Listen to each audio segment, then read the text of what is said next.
জানো বন্ধু, সেদিনকে আমার সাথে কি হয়েছে তোমরা ভাবতেই পারবে না আমার সাথে কি হয়েছে। আমি না বলে আর পারছি না। দাঁড়াও বলছি, ভিডিওটা পুরো দেখবে, না দেখলে কিন্তু বুঝতে পারবে না।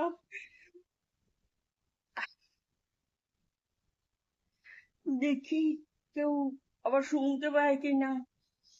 আমরা গেছিলাম সেদিনকে ঘুরতে। তা ওখানে ভাবলাম কি যে কিছু কিনবো। সেল সেল বন্ধুরা, বোঝো না, চৈত্রি মাসের সেল।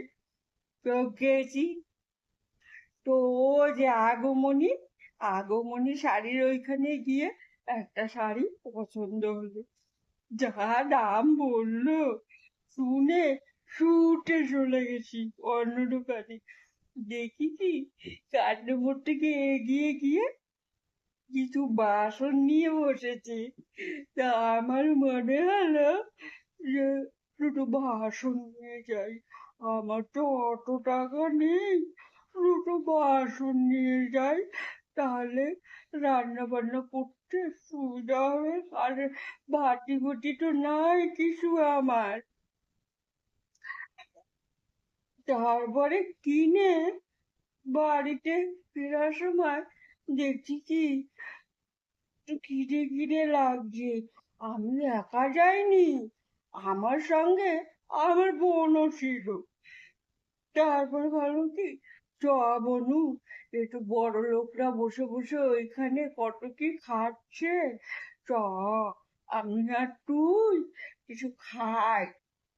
তো আমরা রেস্টুরেন্টের মধ্যে ঢুকছি, ঢুকটা বলছি আমরা এগ রোল খাবো। বুঝে এইখানে না ওইখানে কখন কাটুন, কোথায় বলো তো বন্ধুরা? আগমনের পাশে সেই বড় রেস্টুরেন্টটা এগ রোল।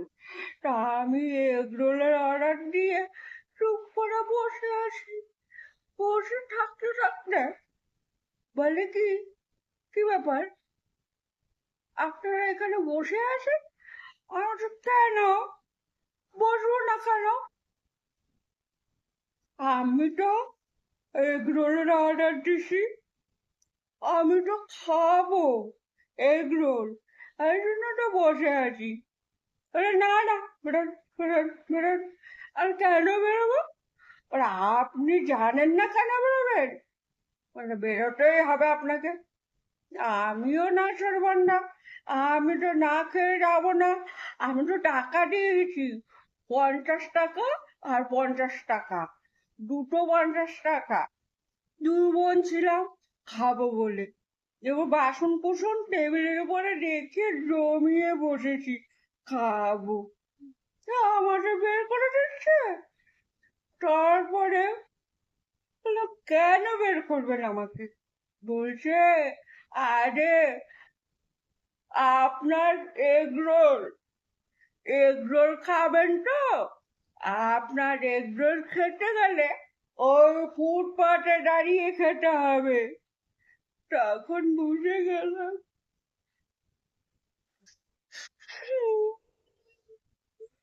আমরা গরিবরা ওই ফুটপাতে খেতে